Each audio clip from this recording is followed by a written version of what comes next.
According to MIC, Motorcycle Industry Council Incorporated, in Irvine, California, the motorcycle industry generated $25.6 billion in 2005. 9.8 billion, or 38.3%, was new bike sales. The rest was from accessories, service, insurance, salaries, advertisement, registrations, taxes, etc. You can see in their breakdown sheet that California is the only state that has sold more than 100,000 bikes.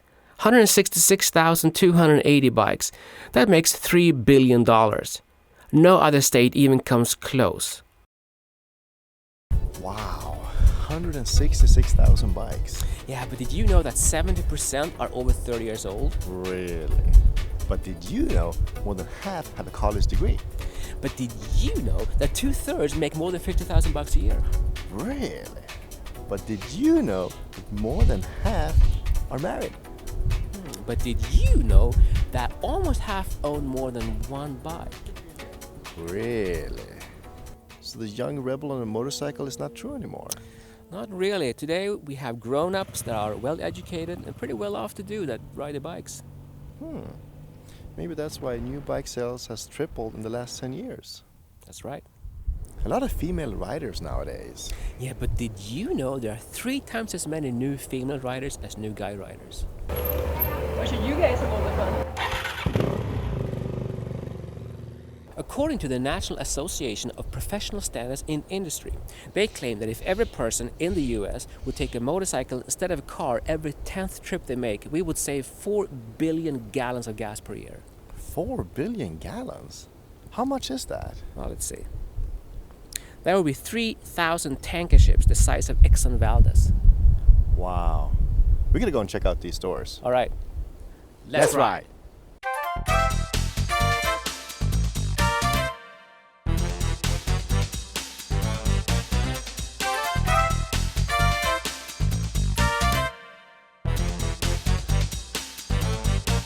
I want to talk to you a little bit about the Harley phenomena.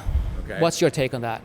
The Harley phenomenon, there's something that Harley-Davidson does to an individual when he gets on and rides it.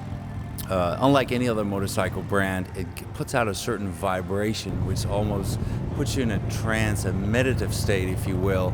If you picture yourself cruising up Pacific Coast Highway with just the bike going along the ocean. What if Harley was made in Korea? I think that there's a fair amount of patriotism here in the U.S. People that always have been the backbone of Harley-Davidson, they lean towards the fact that it's made in the U.S. Absolutely. I think the parts and accessories have become one of the main factors of what Harley is nowadays. I mean, I see women coming into the store buying a motorcycle because they can buy the cute clothes. So yeah, the apparel and the merchandise has become a very big part of the Harley-Davidson phenomenon, if you will. Harley wash, huh? Will this fix my dandruff? I remember I was just talking to a buddy of mine 20 years ago. We climbed on our motorcycles with whatever we wore, jeans and leather jackets and boots that I wore on a day-to-day basis. Now the current buyer goes and buys a motorcycle, and on top of that spends another $2,000 or $3,000 worth of accessories and apparel. That's different than 20 years ago when I was growing up riding Harleys. Absolutely.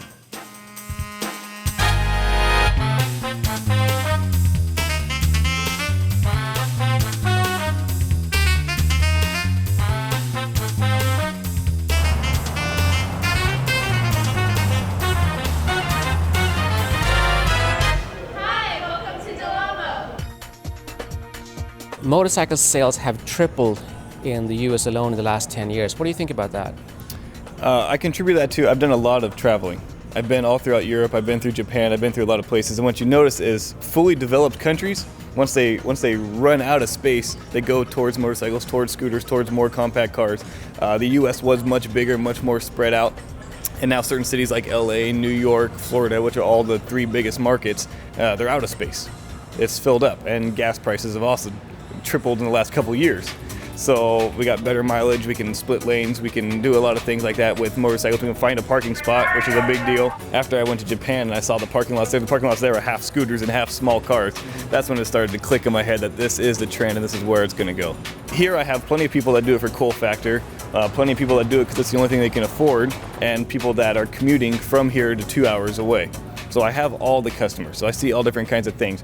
I think the thing in general, the growth in general in this area anyway, is because we ran out of space.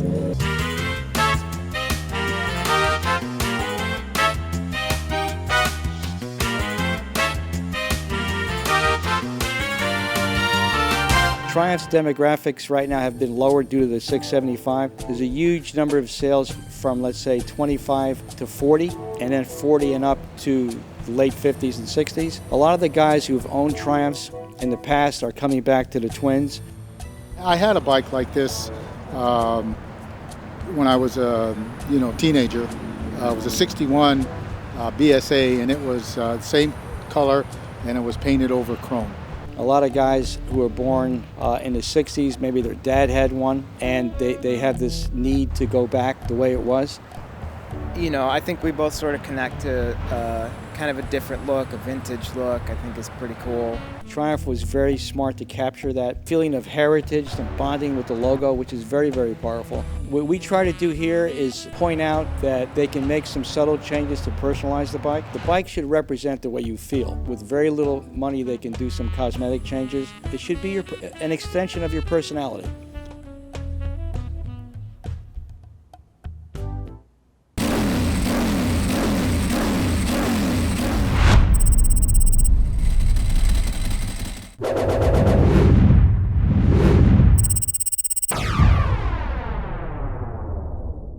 Okay, that was really interesting. Yeah, but I want to go and talk to some of these riders also. How about this guy? Okay, yeah, let's go get him. Why do I like riding a motorcycle? I think when I swing my leg over the saddle, it gives me a feeling of infinite possibility. I think it's in line with the individualistic kind of exploring mentality that I have right now in my life, actually. Just you and the bike and the road. It's amazing, really. Well, I had thought about some other bikes. I wanted to be practical. I looked at old Honda CBs and I loved how they looked, and I loved old bikes. I like the sound of an old bike. I didn't want something too big either and too clunky. Well, the Triumph, I saw some on the road, and I initially thought they were older bikes. Upon researching them, I realized that they were producing them since around '99 or so. A beautiful old machine that is modernized with modern ignition, modern brakes. It's more comfortable, the suspension is more advanced. It's got the styling that I think is just classically beautiful and timeless.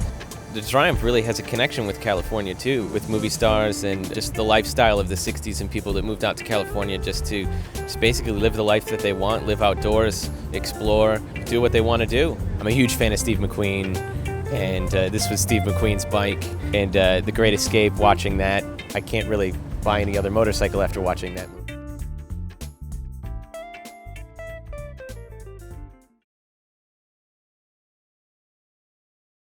I eat, breathe, sleep, street bikes.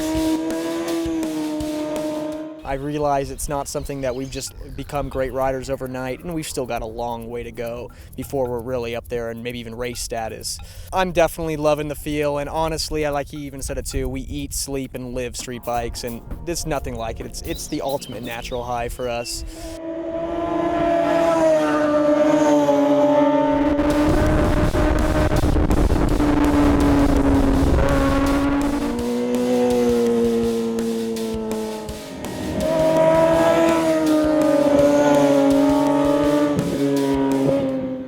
Since I sat on one, it's changed my life. It's a new lifestyle now.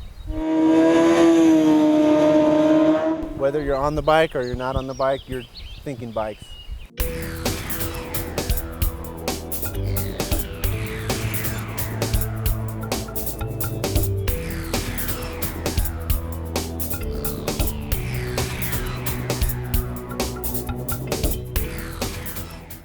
Once I sat on the bike, I just wanted to get on it every day and get a little bit faster, a little bit better, a little bit more comfortable. and it's a never-ending learning process. So we've been pretty much, listening to a lot of tips from old timers, reading some books and stuff, and listening up, watching, different track videos and AMA and MotoGP, and kind of seeing how these guys are positioned on the bikes. And before you know it, you take some of that, what you've been learning or reading or watching, to the street, and before you know it, you start applying it. And there you go, that knee hits the ground and you're doing turns at 90, 100 plus. Typical practice day, we'll go out, make sure our tires get warmed up. Like to hit some roads that we definitely both know very well, so we can go out there and kind of go back and forth until we feel comfortable, and then we can hit them a little harder.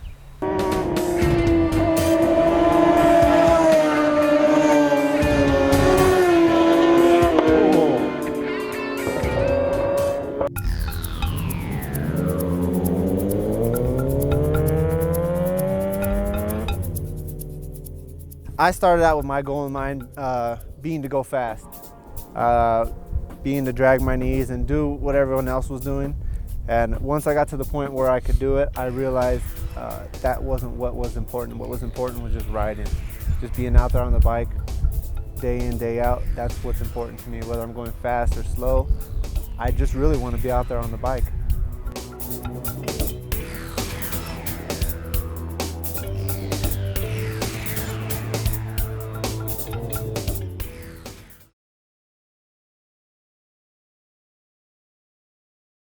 So today we're here with Bill Conti, a composer, and we want to talk to him about why he rides a motorcycle. You know, I rode a Vespa in high school. Now let's go many years past. I'm 49 years old, and a friend says, I see his motorcycle, and he says, why don't you take it around the block? Mm-hmm. And I go, yeah, because I say yeah to just about anything, right? I go around the block, and I say, I got to own one. I got to ride again.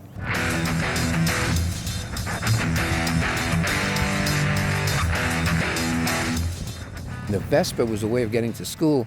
There was no real ride experience. So, I mean, I live in Los Angeles, so it's compulsory to buy a Harley-Davidson. You must at least own one Harley-Davidson. So I did. I bought this guy. And immediately, we became, this friend and I, long riders, meaning we didn't go to the coffee shops. We didn't go right there. The first thing we did was we went to San Francisco. I've been through Canada. I've been through across this country. So a normal ride for us would be on a Friday to go up to San Francisco and not try to use any freeways. There's 1,000 little bitty roads, and what you get is this freedom. It's exaggerated to say freedom in the sense of riding a horse, but sort of. You're smelling everything. You have complete control of your destiny. When it's easy, it's nice and actually aesthetic. You have a feeling of awe. Now, that which is the ultimate aesthetic, it's not how does it feel. No, it's not about feel. It's a sunset. You go, ooh, there are absolutely no words. So when you're riding and you're outside and the sun is just perfect, and you get this aesthetic experience. James Joyce talks about this, not kinetic. There's nothing about it. It's just ooh. There are absolutely no words. So riding a motorcycle gives you this.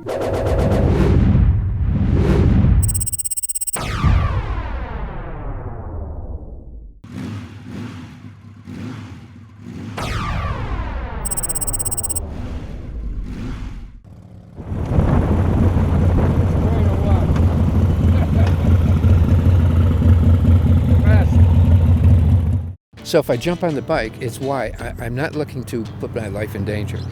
I might not even looking to go from A to B, which of course it's a mode of transportation.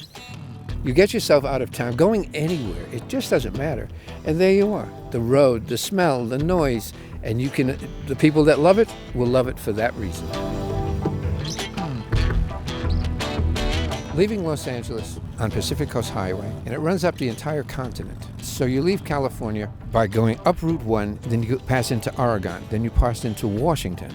Then my friend and I, just two bikes, we went into a ferry that took us to Vancouver Island, and took another ferry out of Nanano to go to Vancouver in Canada. Pouring rain. This was in September, and we wanted to do it in August, but here we are in September in the rain in Canada. And we went all the way up to Jasper. Now, Jasper is the national park. It's the Canadian Rockies. 2 bikes, crazy people just riding and looking for that experience of riding. I mean, why else would you be in the rain, a perfectly grown man in his 60s, getting soaking wet and enjoying it, and just really thinking this is about the coolest thing that could happen. So we come down from Lake Louise, Banff, and we're going into Calgary, and it is snowing. It's really snowing, and we're thinking, well, we're supposed to go back through Montana, Utah, but the weather has changed. We call the highway patrol to find out that no, Montana is actually closed. There's a blizzard. You can't go in there. So we look for a store. This is 2 people in the snow from Los Angeles, and we see a Harley-Davidson sign. Oh, great. Now we go in there. Here are guys covered in tattoos. My brethren, right? Great guys, bike guys. Hey, do you guys know Bartell's in Los Angeles? Oh, yeah, we know Bartell's. Would you ship these 2 bikes to Los Angeles and give us a ride to the airport, please? Oh, sure. Okay, we'll box them up and we'll ship them to Bartell's. Now, here's a friend of mine that's a movie producer. We're on the plane leaving Calgary on our way to Los Angeles. And he says, we just left 2 $20,000 bikes in a store with guys covered in tattoos and bones in their noses and in another country. We're actually going back to the United States of America. What do you think? He says, what could go wrong? So a week passes by and the phone rings and it's the guys in Calgary. Hey, we have a buddy coming down to Los Angeles in a pickup truck. Why don't you just throw him on the back of the pickup trucks, save the $800 a bike that it would take to box them and send them. The bikes will be fine. You'll get them in 3 days at Bartell's. So we say, fine, throw them back. So the point of this entire story is you leave like $50,000 worth of bikes with another bike guy, and he treats it like his own. Did you know him? I knew no one. Did they know? They knew that we had ridden our bikes from Los Angeles. That's all they needed to know. The bikes arrived. They were funky, well, because of like 10 days of riding in the rain and all. But the story is only about bike people. There is a brotherhood. Even if you ride just to go get a cappuccino, and you got the slickest bike on the road, and there's a guy that you'd never ever talk to, but he has a bike. Well, you got something there. You do share something. And I have so many stories to tell about that sharing, which I won't tell right now. Okay, let's ride.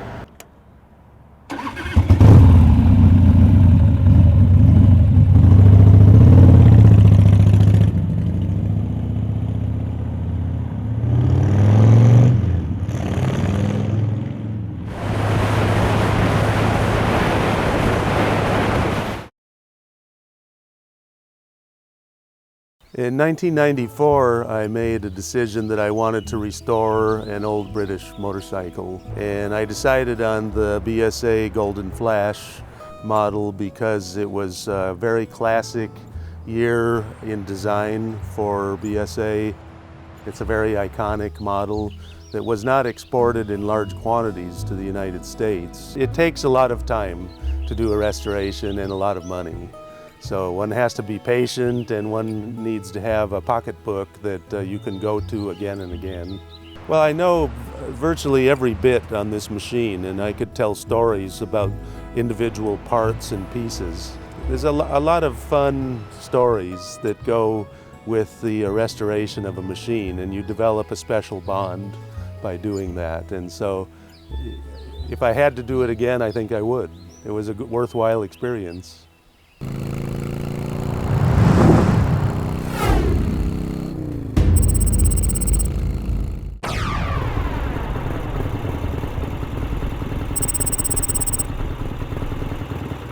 I started riding motorcycles when I was 16 years old, and it was simply for transportation.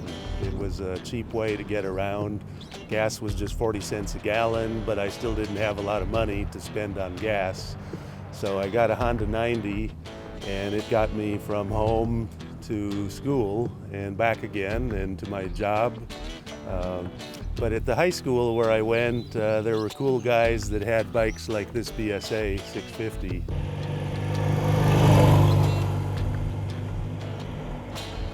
They were chased by all the girls, and they did burnouts and wheelies and really showed off and showed their stuff, and I thought, wow, these guys are pretty cool. I want to have a bike like that.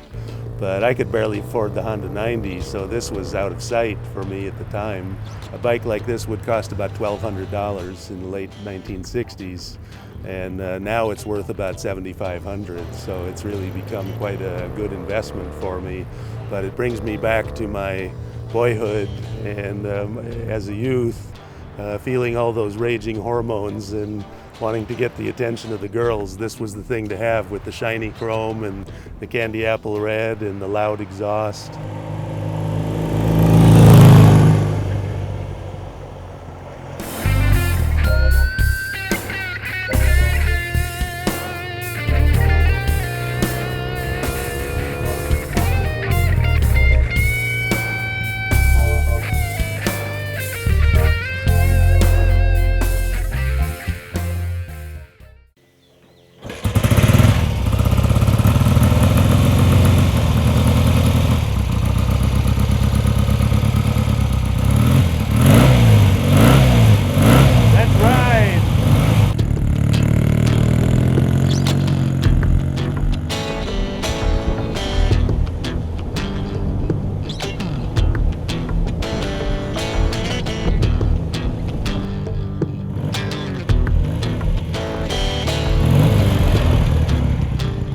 This is a bike I ride quite a bit these days. It's very original. I've restored it to originality, and I get a lot of attention from it, and so it's sort of like going back to my youth and re-experiencing the excitement of having a great machine like this. So, what do you want to do tomorrow? Let's look at some old bikes. Okay. Let's ride.